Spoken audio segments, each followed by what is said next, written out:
श्री राम जय जय राम। श्री राम जय जय राम। श्री राम जय जय राम। श्री राम जय जय राम। बोलिए सियावर रामचंद्र महाराज की।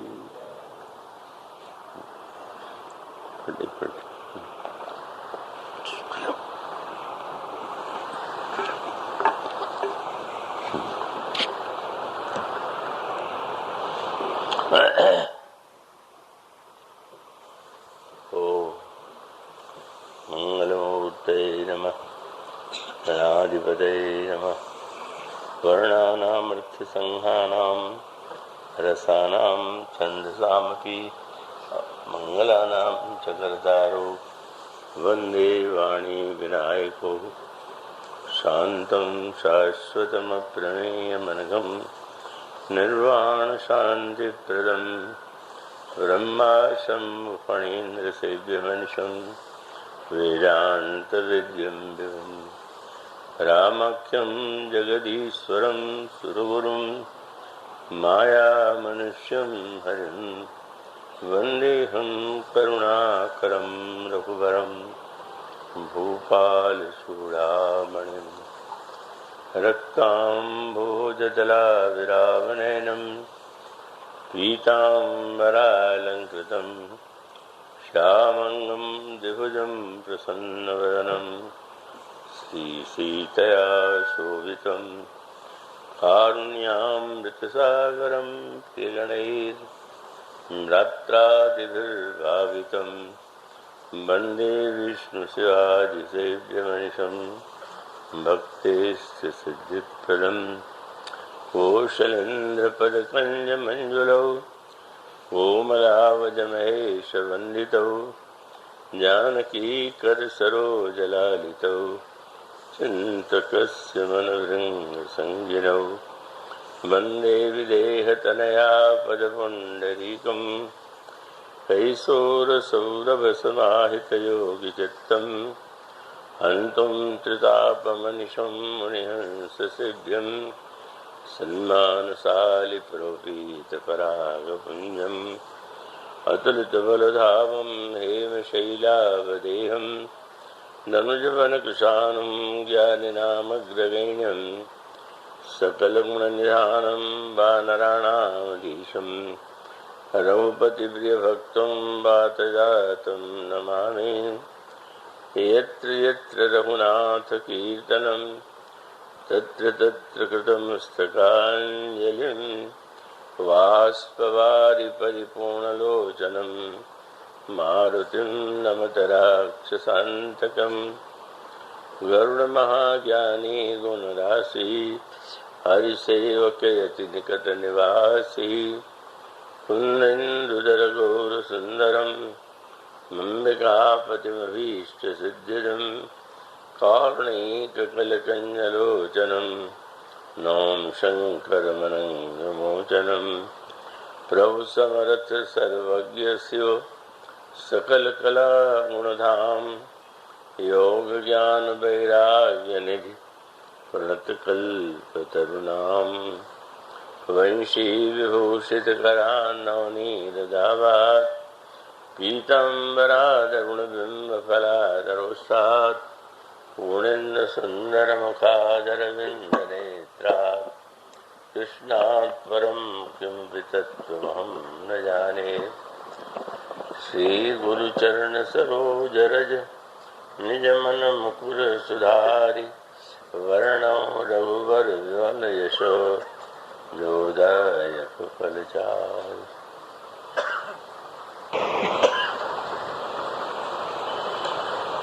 मोहि विलोकिधरौ मन धीरा राम कृपा कस भयउ शरीरा। पाप्यू जाकर नाम सुमरहि अति अपार भव सागर तरही, खासु दूत तुम तज कजराई, राम हृदय धरि करहु पाई।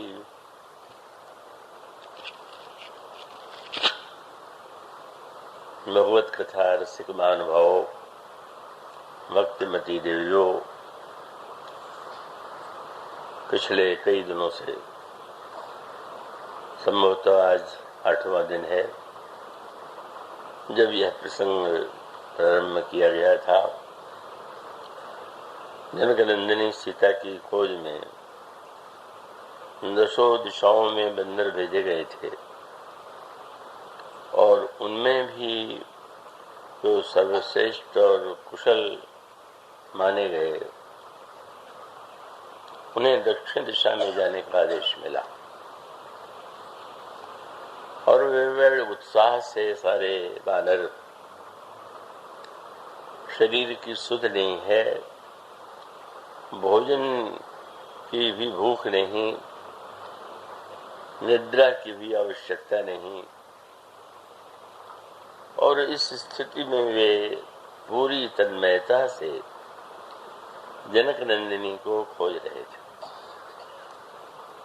पर पूर्ण प्रयत्न करने के बाद भी जब उन्हें सीता जी का दर्शन नहीं हुआ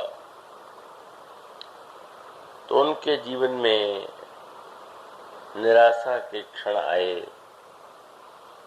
और प्रत्येक साधना में एक निश्चित नियम है, चाहे वो पतंजलि का योग दर्शन हो और चाहे भक्ति शास्त्र की दृष्टि से विचार करें, तो प्रत्येक साधक के जीवन में कुछ क्षण या कुछ समय ऐसे आते हैं जब वह भ्रम की स्थिति में होता है या उतना उसको उत्साह प्रतीत नहीं होता अपने आप में, और उसका एक विशेष उद्देश्य है। और उद्देश्य यह है कि अगर कोई साधक यह मानने की भूल कर बैठे कि उसमें कितनी तन्मयता, कितनी तदाकारता है और किस तरह से वो अपने संकल्प के लिए दृढ़ भाव से आगे बढ़ रहा है, तो इसका एक दुष्परिणाम साधक के जीवन में आ सकता है और वो दुष्परिणाम है अभिमान का। साधक को ऐसा लगने लगता है कि मुझ में ये विशेषता है, मुझ में ये योग्यता है, और यह स्थिति आती है तो सबसे कठिन स्थिति होती है। देवर्षि नारद जैसे महात्मा के जीवन में भी उसका संकेत मिलता है। वे तो केवल उनके चरित्र के द्वारा हम लोगों को एक प्रेरणा और शिक्षा मिलती है। वही जब वे हिमालय की उपत्यका में बैठते हैं और उन्हें समाधि लग जाती तो उसमें शब्द आया कि सहज विमल मन लाग समाधि। हिमालय का वातावरण और देवर्षि नारद जैसे महापुरुष का जो है मन अत्यंत निर्मल है और समाधि में चले गए। और समाधि में स्थित नारद के संदर्भ से इंद्र को ये भ्रम हो गया कि शायद कहीं मेरे स्वर्ग को पाने के लिए ही तो ये प्रयत्न कर नहीं रहे। उन्होंने अप्सराओं को भेजा और अप्सराओं के नृत्य और उनके प्रदर्शन से भी नारद जी के मन पर कोई प्रभाव नहीं पड़ा। काम कला कछु मुनि न व्यापी, निज भय डरेऊ मनोभव पापी। घबरा गया। नारद जी विचलित नहीं हुए, कहीं नारद जी हमें शाप न दे दें, नष्ट न कर दें। वो आकर के नारद जी के चरणों में प्रणाम करता है। नारद जी ने क्षमा कर दिया। यही जो क्षण है साधक के जीवन में सबसे कठिन परीक्षा का काल होता है। और उसका अभिप्राय ये है कि प्रत्येक सफलता के बाद हमें कैसा लगता है, कार्य के प्रारंभ में कौन सी प्रेरणा आपके हृदय में है, और कार्य के मध्य और मध्य से भी अंत में आपको कैसा लगता है।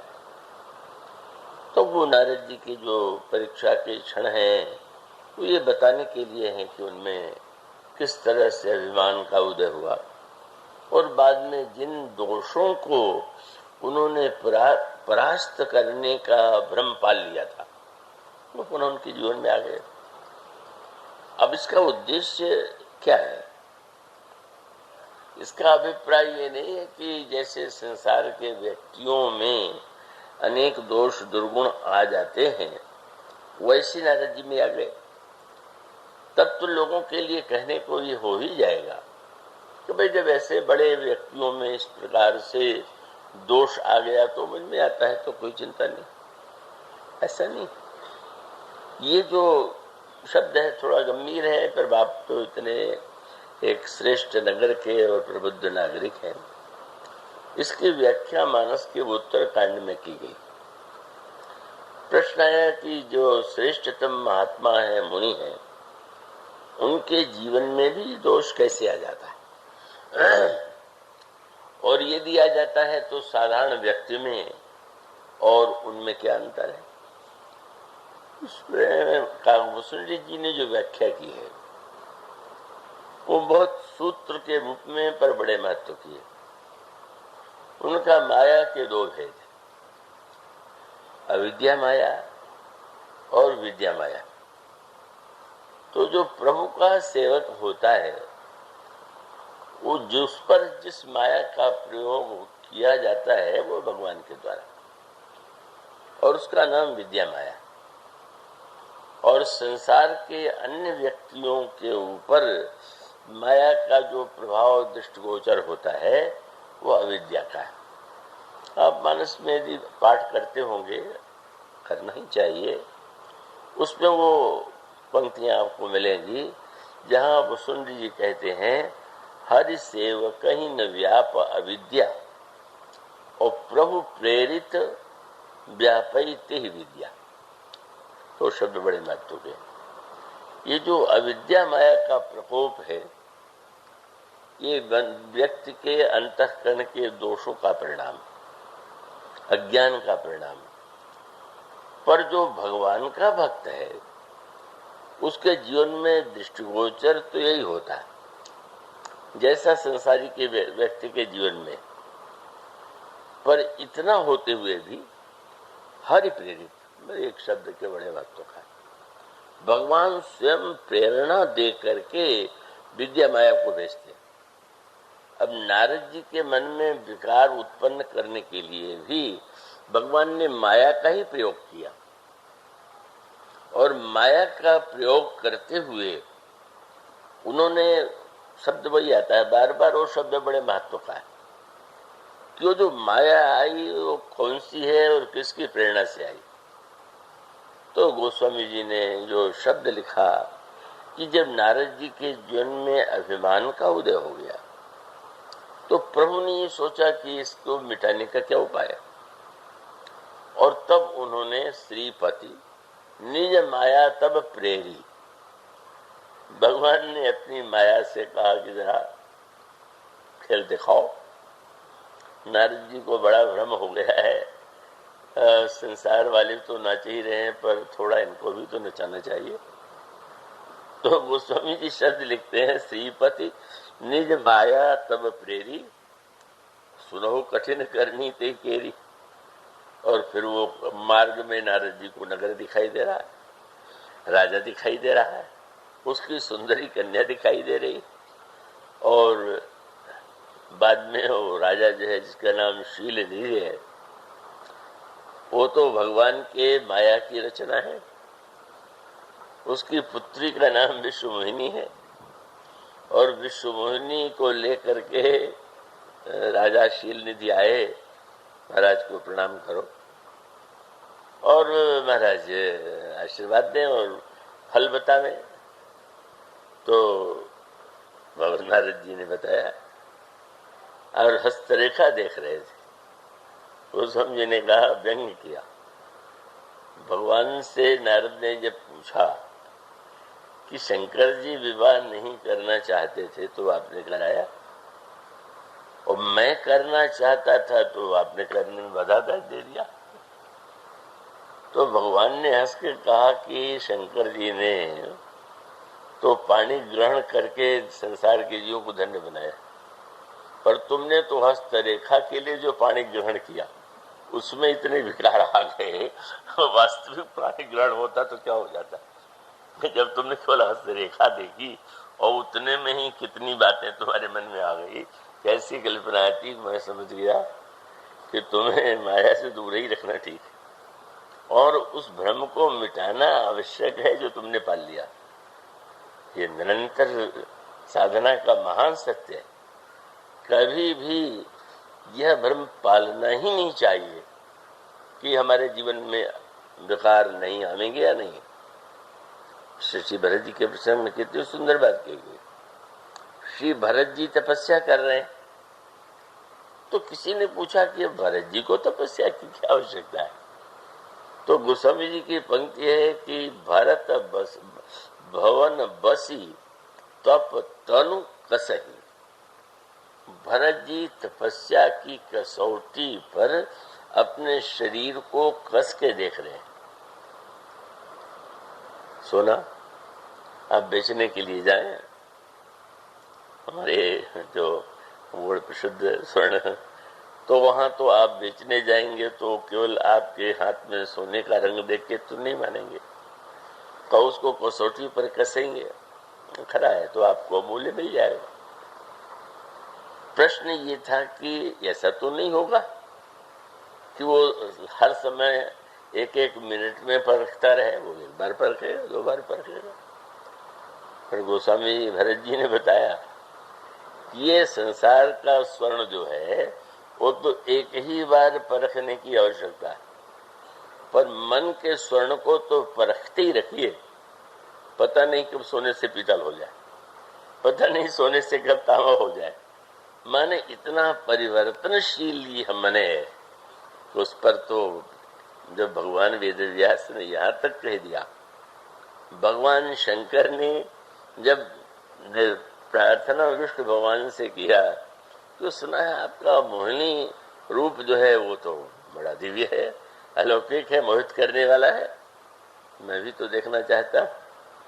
तो भगवान ने कहा क्या करिएगा देख करके, नहीं माने तो लिखा हुआ है भगवान की माया प्रकट हो गई और शंकर जी सम्मोहित हो गए। इसको उल्टा अर्थ न लेंगे कि शंकर के भक्त कहें कि ये क्या हमारे शंकर जी को ऐसा बता रहे हैं।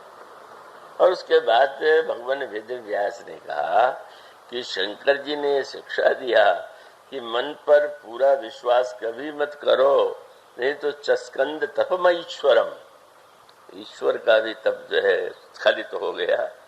तो उसका अभिप्राय ये है कि साधक के जीवन में हर क्षण सावधान की आवश्यकता है, और विशेष रूप से जब कभी अभिमान की संभावना होती है, और बहुत होती है, इसका अभिप्राय आपके जीवन में अगर कभी लोभ न दिखाई दे या क्रोध ना आवे या काम की वृत्ति ना आवे और आप यह मान करके निश्चिंत हो जाए कि मैं तो विकार शून्य हो गया, तो नारद जी का चरित्र यह बताने के लिए है कि वह भ्रम जो है उन्हें कितना उपहास का पात्र बनाता है। ऐसा भ्रम मानने पालने की कोई आवश्यकता नहीं। तो ये जो योग साधना में या भक्ति साधना में सर्वत्र जो एक ऐसे दोषों का वर्णन किया जाता है, उसका तात्पर्य यही, उसका अभिप्राय है कि साधक के जीवन में अभिमान नहीं आ जाए, और अगर अभिमान हो गया तो निश्चित रूप से उसका पतन है। तो इसलिए नारद जी के ऊपर जो माया का प्रभाव था वो कितना भीषण पड़ा वो दृष्टिगोचर होता है। पर उसके पश्चात भगवान ने तो खेल रचा था। इसलिए जब नारद जी विश्वमोहिनी के स्वयंवर में भगवान ने मुझे सुंदर बनाया है यह भ्रम पाल लिया, क्योंकि मैंने सुंदरता मांगी और भगवान तो भक्त की कामना पूर्ण करते हैं, ये मान के उन्होंने वह भूल किया कि शीशा नहीं देख लिया। बहुत बड़ी बात है। अगर नारद जी ने शीशा देख लिया होता तो दिखाई दे जाता कि अरे ये तो सुंदर नहीं बंदर हूं। जिसको भ्रम हो कि मैं सुंदर हूं वो जरूर शीशे में देखे, और देखेगा तो उसको दिखाई देगा कि मैं बंदर हूं। ये सब के लिए इसका अभिप्राय बंदर में काम आदि की वृत्ति प्रबल होती है। काम क्रोध लोभ बंदर में सबसे अधिक होता है। महाकामी इतना क्रोधी बंदर होता है कि आप अभी देखते हो क्रोधी का। अभी तो दिल्ली में बंदरों का एक तूफान खड़ा हो गया था, और लोभी भी बंदर इतना होता है कि वो कोई वस्तु ले तो तुरंत नहीं पेट में जा सकता, तो बगल में दबा लेता है। तो मानो एक ऐसा पशु कि जिसमें तीनों विकार दृष्टिगोचर होते हैं, और उसका अर्थ है कि वह विकार हम देख नहीं पाते हैं और अपने को सुंदर मानने के भूल करते हैं। और भूल करने के बाद फिर आपने देखा जब विश्व मोहिनी माला लेकर के आई तो अब नारद जी को तो निश्चित विश्वास है कि मैं सबसे अधिक सुंदर हूं, और विश्व मोहिनी मेरे गले में ही माला पहनावेगी। लेकिन पूनी पूनी मुनि अकुसही अकुलाही देख दशा हरगन मुस्काई। शंकर जी के दो गण बैठे हंस रहे हैं, क्या मुनि जी व्याकुल हो रहे हैं।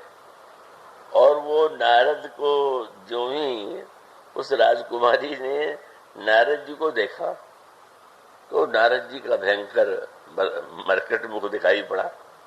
उसको इतना क्रोध आया कि नारद जी के गले में जयमाल पहना तो दूर, नारद जी जिस ओर बैठ गए उधर जाने बंद कर दिया। अवन्य राजा सोचने लगे राजकुमारी बड़ा विचित्र व्यवहार कर रही। अरे आकर के देखें परखें, पहनावे न पहनावे। पर गोस्वामी जी ने कहा कि बस वो जब दूर हुई तो बाद में व्याख्या की बात तो है, जिसको श्लोक मैं आपके सामने में कह रहा था, तत्ते सत्यनुकंपाम सुसमीक्षमाणो। यो तो नारद जी बैठ गए और जब विश्व मोहिनी वहां आई ही नहीं तो उनको बड़ा क्रोध आया। बाद में मेरे कारण इस कन्या ने आना ही छोड़ दिया। पर बाद में जब समीक्षा करके व्याख्या किया कि नारद जहां बैठे थे उस ओर माया आई ही नहीं, तो भगवान ये बताना चाहते थे कि मेरा भक्त जहां बैठता है उसके पास जो बैठ जाता है माया उसके पास जाती है। एक और लगता है कितनी महिमा और कितना लगता है कि कितना बड़ा अपमान। मरकट बदन भयंकर ते ही देखत हृदय क्रोध भाते ही। और तब जही दिश बैठे नारद फूली सो दिश ते न बिलो क्यों भूली।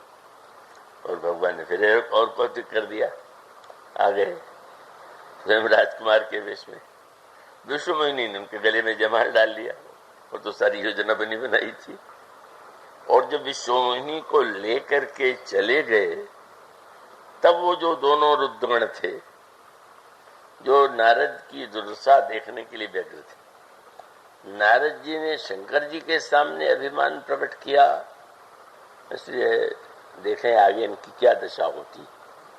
तो वो जैसे आप किसी के पीछे घूम रहे हो, साइकिल पर कोई बैठ के जा रहा हो कि कहीं फिसले तब मजा आवे, इसको चोट लगे तो अच्छा लगे, तो घूम रहे थे। अच्छा जब बंदर की आकृति लिए नारद बैठे थे तो दोनों दाएं बाएं और करही कूट नारद ही सुनाई।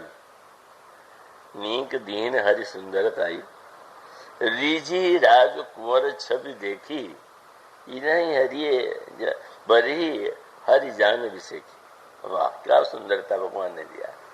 अब नारद जी को और प्रसन्नता की, बगल बगल वाले भी कह रहे हैं तो ठीक है कह रहे होंगे। अगल बगल वालों से हमेशा सावधान रहिए और ये ध्यान रखिए वो जो कहते हैं उसको सच मत मान लीजिए। उनके कहने में भय हो सकता है, उनके कहने में लोभ हो सकता है, उनके कहने में व्यंग हो सकता है, तो वो तो व्यंग था। और उसके बाद जब दुल्हन ले गए, बस भगवान लेकर के चले गए, तब तो नृप समाज सभ्य निराशा। और तब जिन दोनों रुद्रगणों ने ये कहा, क्या हो गया, तो वो दोनों रुद्रगणों ने अब कह दिया, निज मुख मुकुर बिलोक हो जाए। अपना मुंह दर्पण में जाके देखिए, कैसा विलक्षण ये दर्पण है, शीशा है। कौन व्यक्ति ऐसा होगा कि जिसके घर में शीशा न हो, छोटा बड़ा अच्छा। शीशा देखना व्यक्ति को प्रिय लगता है, लेकिन विचित्र बात शीशे के साथ यह जुड़ी हुई है कि शीशा स्वयं देखें तो अच्छा लगता है, पर दूसरा कहीं आपसे कह दे जरा शीशे में मुंह देखो, तो क्रोध आए बिना नहीं है। इसका अर्थ है अपना दोष जब आप देखते हैं, गुण देखते हैं, होता तो गुण ही देखते हैं कि मैं कितना सुंदर हूं, तो भी प्रसन्नता होती। और दोष भी देखते हैं तो आप समझते हैं कि मैंने देखा।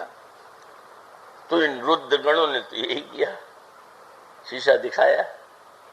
दशरथ ने शीशा दिखाया, वो भगवान राम के प्रिय, और इन दोनों गणों ने शीशा दिखाया, तो शाप मिल गया नारद जी के द्वारा। पर अंत में क्या हुआ, इतना क्रोध आया, भगवान बताना चाहते थे, बड़े वो बने गए थे, काम नहीं काम को जीत लिया। क्या हो गया, सुंदरता को देख करके तुम्हारी क्या स्थिति हो गई। तुम समझते थे कि तुम में लोभ ही नहीं है, और तुम किस तरह से बेचैन थे विश्व मोहिनी के विवाह के लिए, और तुम समझते थे तुम्हें क्रोध नहीं आया। तुम्हें काम पर क्रोध नहीं आया, पर राम पर तो क्रोध आ गया। और इतना क्रोध आया, फरकत अधर कोप मन माही, सपद चले कमलापति पाई।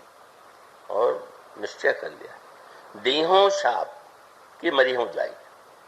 क्यों बोले, जगत मोर उपहास कराई। भला बताइए, मैं उनका भक्त हूं और संसार से मेरी हंसी करवा रहे हैं।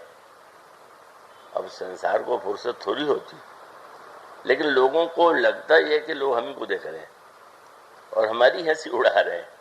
तो वो कितना, और भगवान कितने कौतुकी कि नारद जी लोक में नहीं गए, उसके बीच ही पंथ मिले धनुजारी, बीच मार्ग में मिल गए।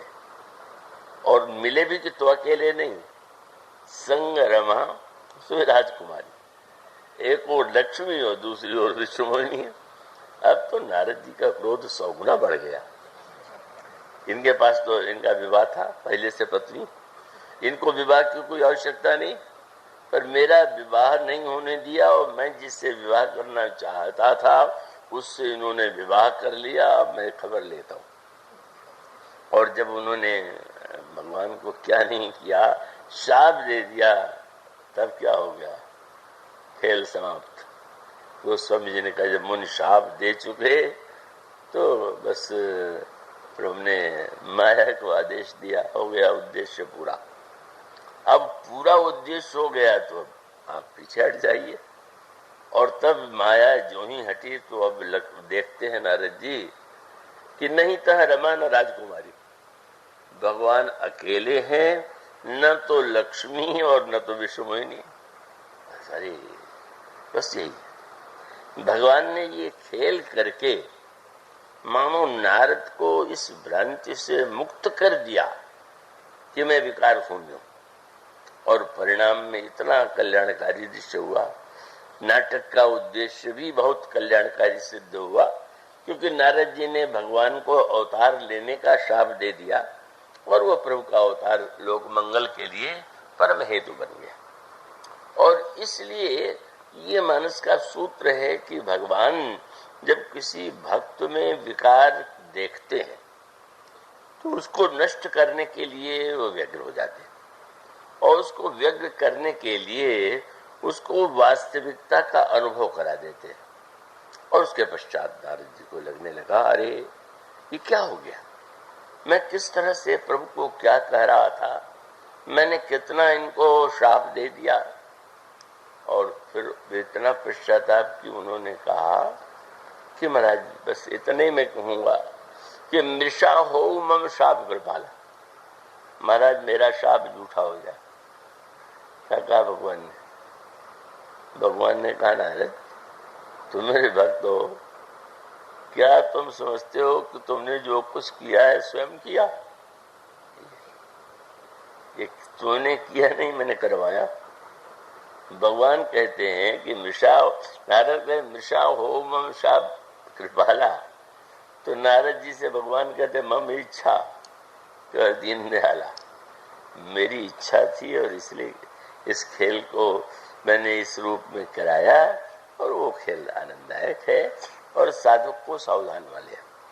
तो इसलिए जो साधक के जीवन में अगर असफलता ना आवे, विघ्न न आवे, दोष न आवे, तो निश्चित रूप से उसको भ्रम हो जाएगा। और इसलिए प्रत्येक साधक को इस स्मृति के लिए एक ऐसा काल आता है कि जब वो अत्यंत हताश हो जाए। अगर बड़ा विश्वास करने वाला है तो दिखा देते हैं काहे का विश्वास, उसका विश्वास दिख जाता है। जब वो व्यक्ति अपने को बड़ा श्रेष्ठ मानने की भूल करता है तो दिखा देते हैं क्या क्या नहीं है तुम्हारे अंतःकरण में दोष। इसलिए साधक के मार्ग में जो नैराश्य है या बाधा है या जो विघ्न है, का वो विघ्न भी साधना का ही एक अंग है। और उसी के द्वारा साधक के जीवन में अगर अभिमान आने वाला हो तो अभिमान का परावर्तन होता है। और इसीलिए प्रभु जो है, श्री हनुमान जी महाराज से बढ़कर के कौन हो सकता है। पर वो जब ऋषि भरत ने अपने बाण से उन्हें गिराया और उसके बाद सब कुछ सुनने के बाद भरत व्याकुल हो गए, मेरा जीवन कैसा है कि केवल प्रभु को कष्ट देने के लिए बना हुआ है। और तब उस समय हनुमान जी से भरत जी ने कहा महाराज दवा पहुंचनी चाहिए प्रातः काल से पहले, और यहाँ से लंका दूर है, तब तो एक ही उपाय है। क्या?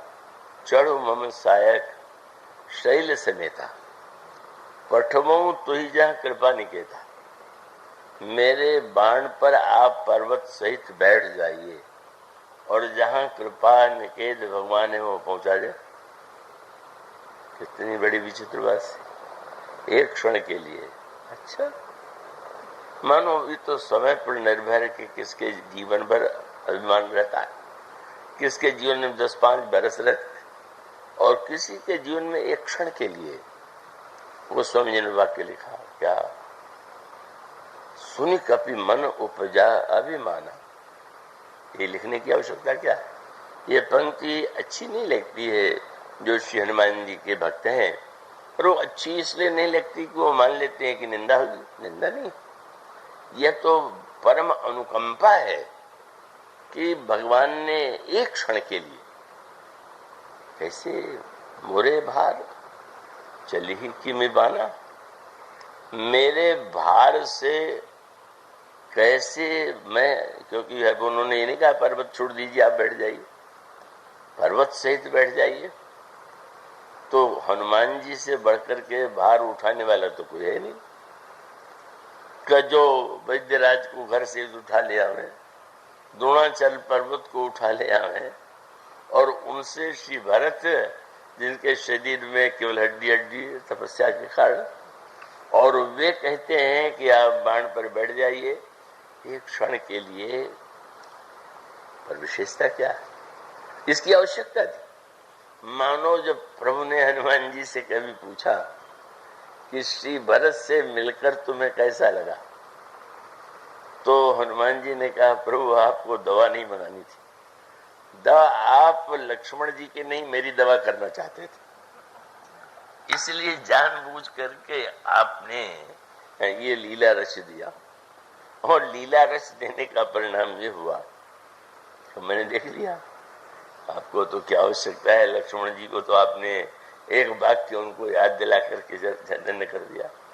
लेकिन आपको यह चिंता हुई होगी कि ये हनुमान ने इतने बड़े बड़े कार्य कर डाले हैं तो कोई अभिमान आ न जाए।